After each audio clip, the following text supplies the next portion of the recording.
would say. So say goodbye to everything you ever knew before, and I'd understand if you went running out the door.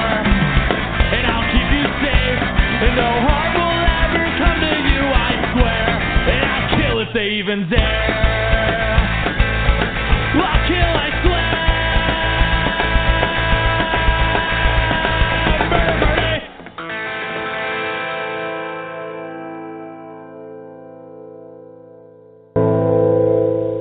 Jack, be nimble. Jack, be quick. Jack jumped over the candlestick and burned his dick. Oh! Mm-hmm. Is that personal experience? Boo. We are finally recording again. I apologize to any of our followers. Fuck that. I don't apologize. Dudes, I started a new job. And it's great, but my hours changed and we're in a new routine, so... You know. You're making excuses. I'm not. I was fucking tired. And this has been written for 2 weeks. I was tired. Happy belated birthday to Das Boot, which was yesterday, which by the time you hear this is who knows when. But he had a birthday. Happy birthday, Boot. Thank you, Mary. Yeah. Yep, my birthday was yesterday. I'm your highness. So you are my highness. And I am Das Boot. Did you just call me your highness? Highness? Yes. Like, is that like in the taint area? Because that's... No, it's a really royalty thing. But if you want to feel it there when I say it, you can feel it there. Yeah. Feel it. Am I on a pedestal? Yes. Ah, fuck. Mm-hmm. Welcome to Michigan Murders and Music. Yep. We're talking about Michigan murders. What? We're going to leave you with a happy ending. What kind of happy ending, Boot? Like slide off your chair happy ending? There's going to be an interesting band that we're going to feature at the end of this episode. And we might give little hints throughout the episode. Interesting band would probably be the best way to describe them. For this one, because there is just no description for this. There's no excuse. So is there a way to follow us? Figure out who we are? You can go on the social media type platforms. Facebook, obviously. We're on Spreaker. We're on iTunes. We're on Castbox. We're on Facebook. We're not on Twitter. I hate fucking Twitter. I don't even understand Twitter. I'm on Instagram. You know, fucking look us up. We're available. Yep. And apparently there is an explicit content warning that Mary's going to have to explain. Yeah. You're going to swear? What? No. Just because you got older, you just think you can just swear? Oh. Well, I'm just saying, if you have multiple children, but one of them happens to beat the tooth fairy to the punch and collects the teeth before the tooth fairy can. That's creepy. And then keeps those teeth in a little tiny baby food jar in the back of his underwear drawer, or maybe in a shoe in the back of his closet. Come up with this stuff? That's just weird. If you go to do your tooth fairy job, or if the tooth fairy comes and that tooth is already gone, oh, you've got a kid on your hands. And that has nothing to do with us. So don't let your kids listen to us. Right. But it sounds like that kid would collect And by the way, clippings. we were kind of talking about this because it was on Michigan Murderinos Facebook. What parents kept their children's teeth? Oh my God. Okay, my mom kept our teeth. You hear in a that? Little jar. Do you hear the roo behind you? Yes, that's our dog. He's the dude. I didn't keep any of my kids' teeth, but I kept that little jackasshole's teeth. He's a couple Jack of Russell. them. Yep. Look at him. Let me out. I gotta go. So, anyways, follow us. Please rate us. It helps us with, all the things. Where are we going to, Boo? If I held up my mitten. We're going to the Detroit area. What? I am unfamiliar with Detroit. Where is that located? Okay, if you hold up your right hand, your palm facing you. God damn it. We keep going here. Like right about where your thumb meets the soft part of your hand there. Kind of right in the crotch. Down in there. Detroit, everyone knows. It's a little bit like just the because crotch you don't know where of the Detroit mitten. is, everyone else does it's know. It's in the crotch part of the mitten. Yep, pretty much. Yep, twat. So I like to call it. This street is called St. Aubin Street, which is in Detroit. Well, in 1904, Benito Evangelista arrives in Philadelphia as an Italian immigrant. Mm-hmm. He comes to the state with great trained carpentry skills, kind of like the boot. Well, yeah, my dad was fresh off the boat with great carpentry skills. Fresh off the boat. That back in the day. Yep, not through even Ellis that Island. long ago. No, it's not very long ago. He eventually changed his name to Benny Evangelist. That's weird. Highly entertaining to me. I can't help it. Why Benny? Why Evangelist? I don't know. And then it becomes... Okay, Benito is kind of a cool name. Yeah, like Benito. Benito, the Bandito. Benito. Hey, Benito. Mm-hmm. So 2 years after arriving and apparently working as a real estate agent/builder successfully. Yeah, he was doing that well, but then suddenly Evangelist claims he is getting daily visions from the good Lord God Almighty himself. Yeah, that sounds a little creepy. The man from above. Like, I think there's something wrong with this guy. The guy from the big book.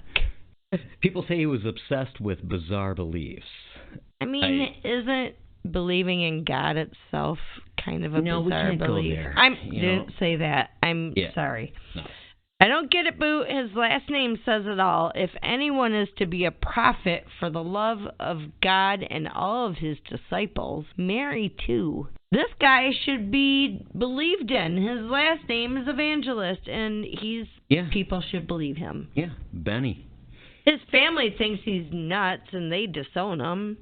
I mean, they're probably religious, and they probably think he's lost his goddamn mind because he says he's hearing from God. Well, I think he did lose his mind, so we're going to pursue this a little bit further. What happens next? Well, he starts working for a Pennsylvania railroad construction crew. My grandpa did that. I think I told you that before. Yeah. Yep. My friend Robin is also a conductor in current times railroad. Robin. In Pennsylvania, as a matter of fact. So while he was working there, he met Aurelius Angelino. I am so glad you had to pronounce that name because that was not happening here. It's Aurelius. Aurelius Angelino. Yep. They become involved in a cult. Yep. These two guys have bam, instant cult. They're both into the same shit. God, like karma, we both believe that we can produce magic and we can cast spells. I feel like that moves away from the godlike thing a little bit. It's kind of oxymoronic, but they did it back then. Yep. So Evangelist starts chronicalizing. Chronicalizing. Thank you.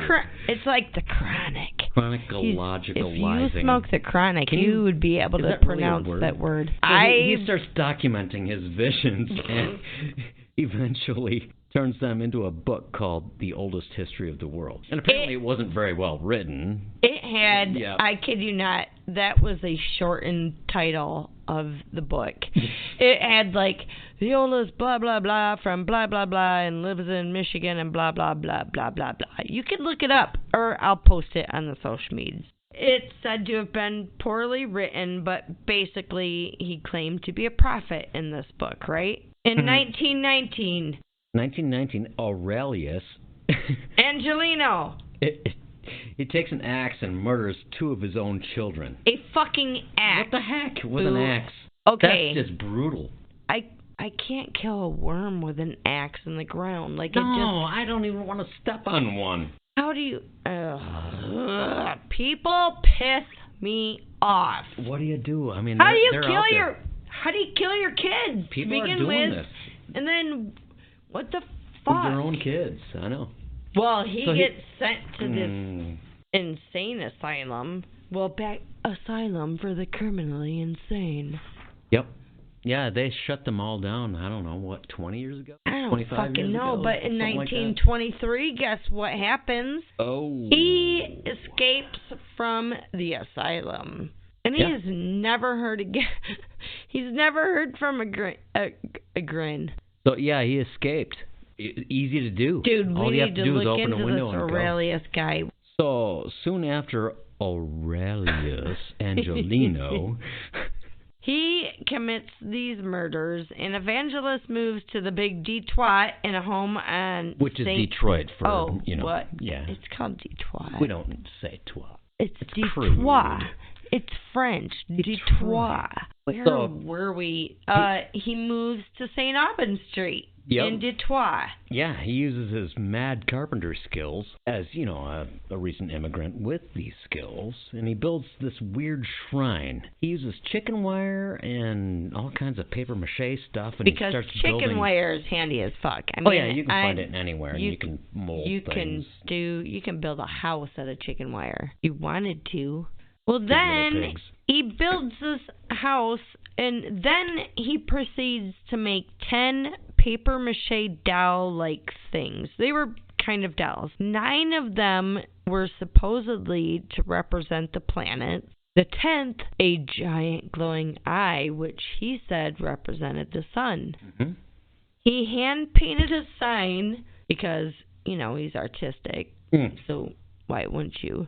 That says, The Great Celestial Exhibition. Weirdo. I'm thinking if I'm driving down the street and I just see a hand-painted sign on the side of the road, Dude, I'm not going to stop there. It gets more weird. I feel like it's a mouse going after the cheese. His business takes off. People are into this stuff. He encourages his clients to interact with his creepy-ass paper mache... It's a paper mache people solar system. Yeah. It's his intergalactic deities. Deities. You know what's interesting is if the clients couldn't pay, he wouldn't help them. No, he didn't have a vision if there was no money. No money involved. Imagine that. It sounds like a church. I'm sorry. It's very, very churchy. No offense to those who believe. July 4, 1929. A business partner shows up for a scheduled meeting to discuss real estate at Evangelist's home. He knocks on the door, boot. Yeah. No answer. None. And they had a scheduled meeting. Yeah, you don't want to walk in on someone while they're masturbating. Yeah, you just... doing a reading or something. He finally realizes enough time has passed, nothing has been happening, and he gets inside the house. Yep. When he gets inside, he finds an Evangelist at his desk, almost as if his head were down, resting on his crossed arms. Like he was playing 7-Up? Yeah, but Thumbs up, 7-Up? His head was gone. He had no head. It looked like he was slouched over, but his head was gone. Surrounded by copies of his book, which had been finished for like 3 years. So, red flag there. Someone didn't like something he put in his book. Yep. By his feet was his head. Yeah. Along with a framed death portrait of his son who had died years before. It's horrible. Weird. Death portraits were a thing back then, and they're actually, in some cultures, still a thing, and they're kind of making a comeback. I didn't know that. Yeah, they are. I've seen a few. People are weird. That shit's burned in my... No. I see my mom and my brother. I don't need pictures. No, thank you. Yeah. Thanks, though, for the photo opportunity. But if you take a photo of me when I'm dead, I will come back and haunt the ever-loving... You just fart. That was my shoe. You're a fucking... It really was my shoe. You're such a liar. So... if I come back and you hear farts in the middle of the night out of nowhere... That is you. I know it's you. It's goddamn so, me. Elias, the business associate... Elias Brothers? Yeah. Like he runs out of the boy? house and calls the police. He must have gone to the neighbors. He I don't just know. goes- There's he's no like, cell phone. Oh, police! Right. 5-0! Yeah, they Yo. that was the only way to do it. Just go find a Oh phone. my God, police! Wow. When the police arrived, Evangelist's kids are found butchered and bludgeoned to It's death. just so funny when you say in their evangelist kids. bedclothes. Because when you say that, I'm sorry. You're thinking of a preacher or is it I'm an thinking evangelist? of, like, Tammy Faye Baker. Oh, well, that's a poor example. Yeah, I know. never mind. So, like you said, police arrive and his kids were found Including the 18-month-old baby. butchered and bludgeoned to death in their bedclothes. His wife and the 18-month-old baby were found together clinging to each other in their bed. After they had passed away, they were still holding on to each other's body. Warning, ding, ding, ding. This is not good, you guys. This woman is clutching her baby in her arms, but she is almost decapitated. That's horrifying. 1900s style. Neighbors, gawkers, and basically people like us in general. You and me. What? Yeah. No. Went through the house. No, I checking now everything know out. that I would not do that until after all evidence has been... we would have. Well, back then, it took forever for the police to get there. What are people supposed to do? Yeah, Keystone Cops. They all They're went... like, oh, there's nothing to see here. We love murder stories, but... Of course. How can you walk through that? I'm not going to do it. No. Evidence was contaminated. Yeah. And the only evidence found was a bloody fingerprint on the door handle. Oh, on the door handle. Oh, it's on the door handle. They say the murder happened between midnight and 3 a.m. How do they know that? They don't have any... Maybe experience. one of his clients left and said, I left there at 11:58 p.m. after my $5,000 spiritual reading. Oh, and that's usually when Evangelist is vision. You know, midnight to 3 a.m. Yep. I mean, some people's visions come at a very scheduled time like that. Nobody came forward. Not one client from what I could find. So the police roamed the crowds looking for a killer. And because we all know why. The killer always likes to chill out and become a part of the scene. Come and check up on things. See what's happening. Act like he's... I mean, what? Is he going to be the only guy at home? That looks more suspicious. Oh, yeah, totally. Okay, the first suspect, by the way, they checked the crowd. They didn't come up with anything. But the first suspect was Umberto Tecchio. Oh? For real. I can't... Keep talking. I can't even make that shit That's up. really his name. Was Umberto Tecchio had visited Evangelist the night before the family murders with a friend, Angelo DiPoli. We couldn't make up more disco mob names. Oh, they're mob tried. Names. Totally. That's great. Tecchio. Wait, there's no N in there. I want to say Tecchio. It's Tecchio. Tecchio says he was there to make a final payment to Evangelist for his home. That's a coinky-dink. Right. So the two men were brought in for questioning after the popo discovered a banana knife, an axe, and a pair of boots.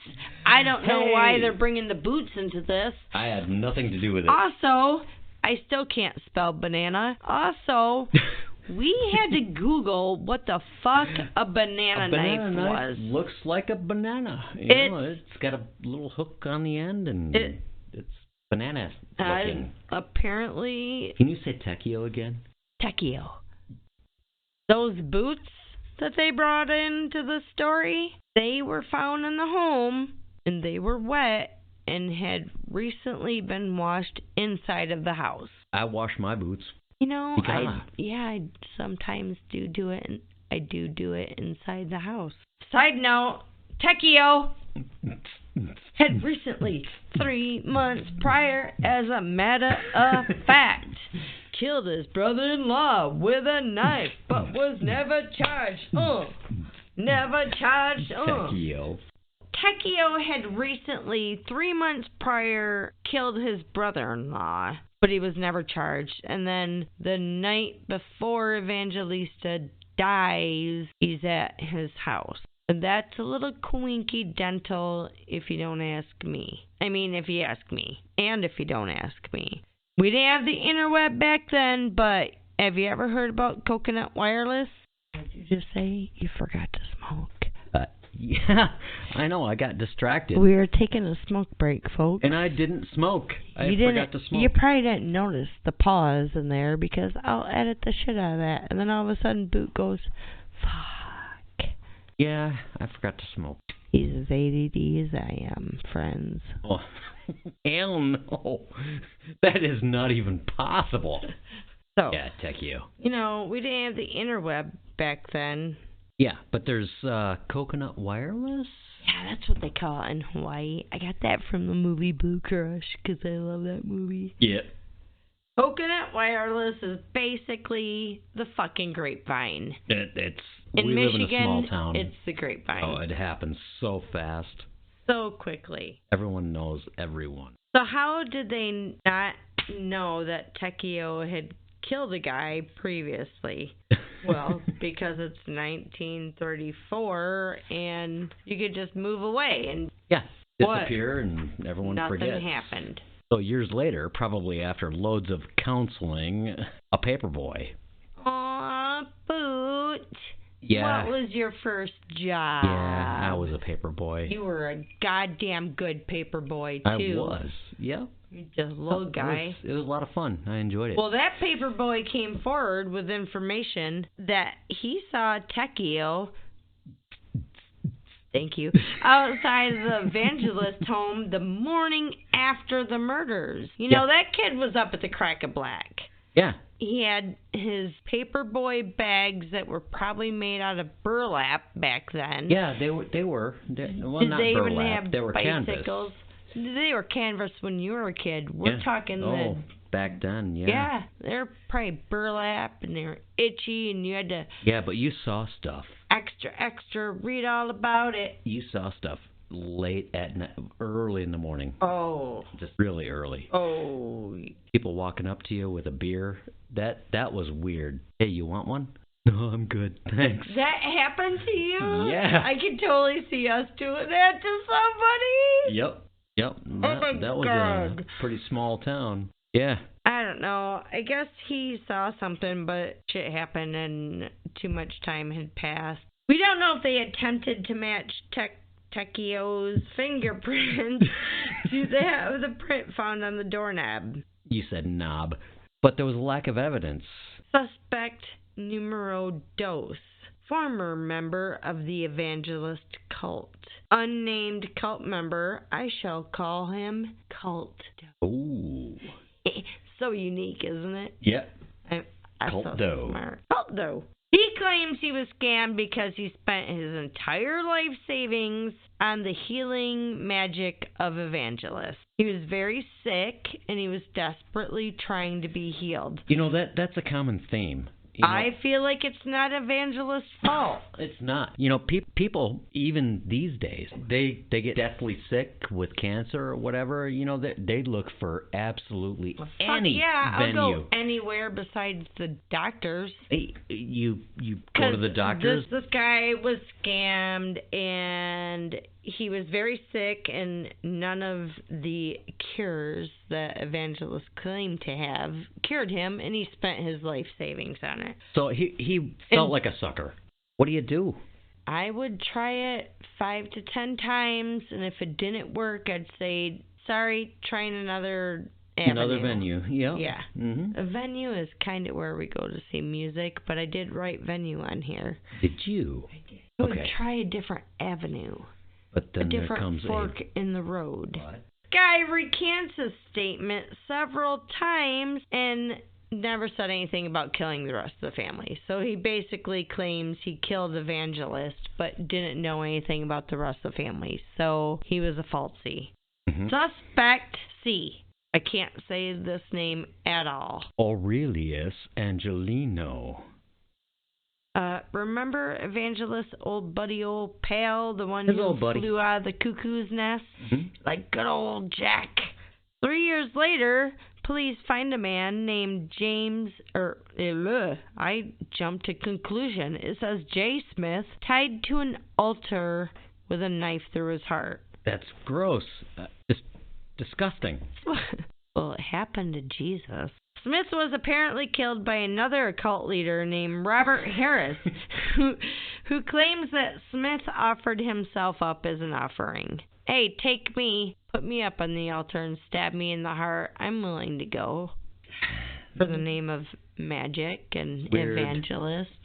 Things get weird, Boot. I know. It's just how it is. The coroner found it different, though. He was knocked out with the wagon axle before being strung up. Back up. I Okay. typed something completely different, and you skipped right over it.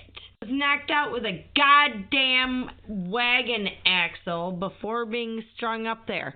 And we were talking about this tonight. I was trying to leave out the I know naughty you words. were. That's why I said back that shit up. Mm-hmm. My throat's dry. Take over. There were doubts now being cast on Harris's claim. He was imprisoned, claimed to kill several others. Most importantly, he claimed to have killed the Evangelist family, like the entire family.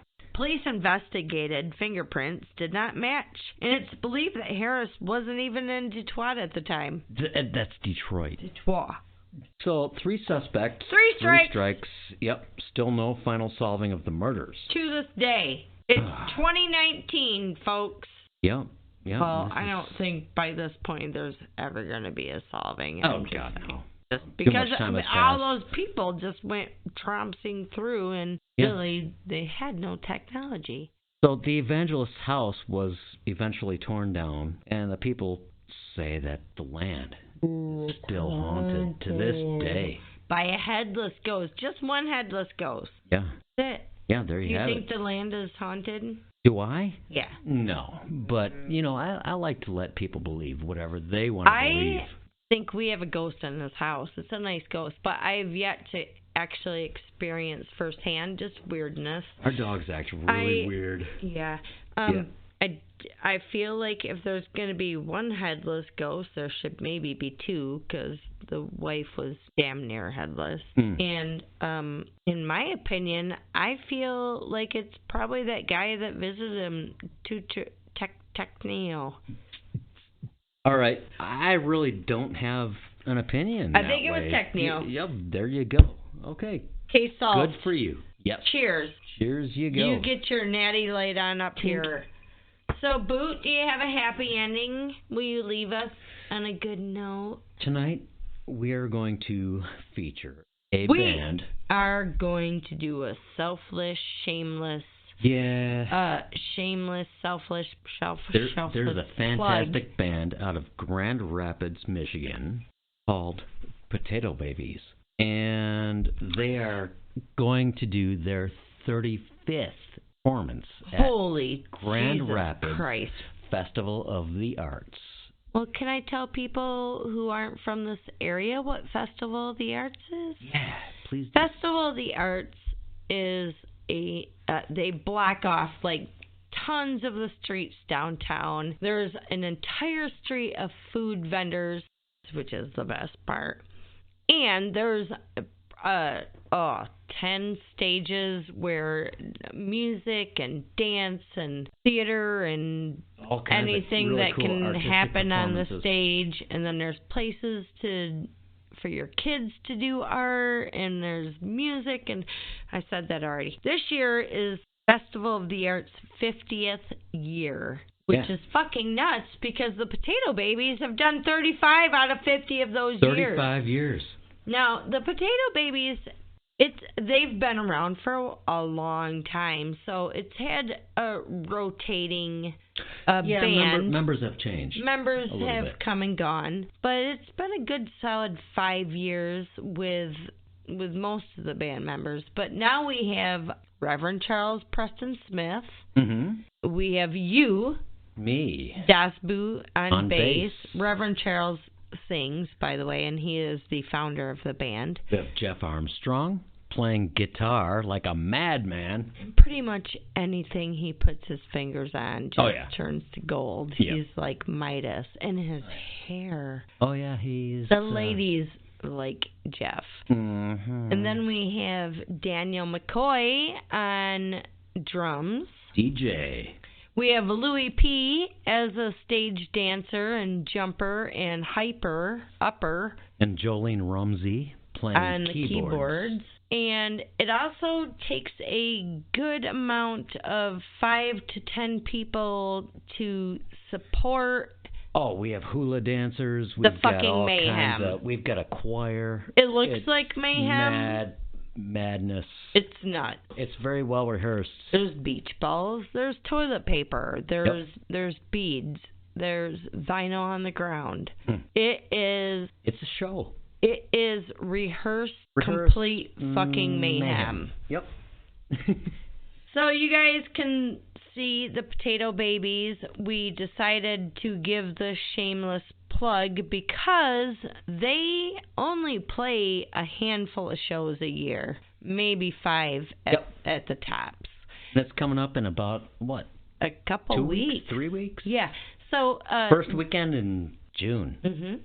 Look up Festival of the Arts. June 2nd. On the web places. It's 28 days and about 19 hours until festival. What Boot and I do is we go to a parking lot. We get there early and we tailgate all weekend. And we just binge on local bands and bands from different areas. There's bluegrass. There's every kind of music possible. So fun. You just walk around and find all kinds of watch, cool stuff. Take photos. It's a great time. So definitely check it out. You should come here. I just want to talk about the lyrics to the song 100. Oh, it's a very intellectual song. It's so deep. Yeah. It's I don't know how he came up with such poetic deep song. lyrics. Yeah, I know. Yeah. It's nuts. Oh, he's a genius. And it's just fun. Everyone wears apparel. Not going to say costumes. Apparel that's a good time, and it's great. Mm-hmm. So anyways, you guys, if you would please like us on all the social medias. Please help us move up so that we can tour and do our podcast on stage like My Favorite Murder that'd be great. The Fall Line and True Crime Garage and all the cool kids who inspired us to do this. So tonight we're featuring Potatoebabies. 5, 4, 3, 2, 1. 2, 3, 4. 25 years ago, 45. I came down to festival. Yeah, I had fun and saw a show. Yet all to go. We laughed and we held hands. We lost our mind to the band. We laughed and we held hands. Look at me now, I'm in the band. Don't you ask me why. Just ask how high. When I say jump, jump, don't ask why. Reverend says jump, jump, ask how high. When I say jump, jump, don't ask why. The Reverend says jump, jump, ask how high. All these years have passed. I never thought that it would last. Now I'm playing on city stage. Potatoebabies.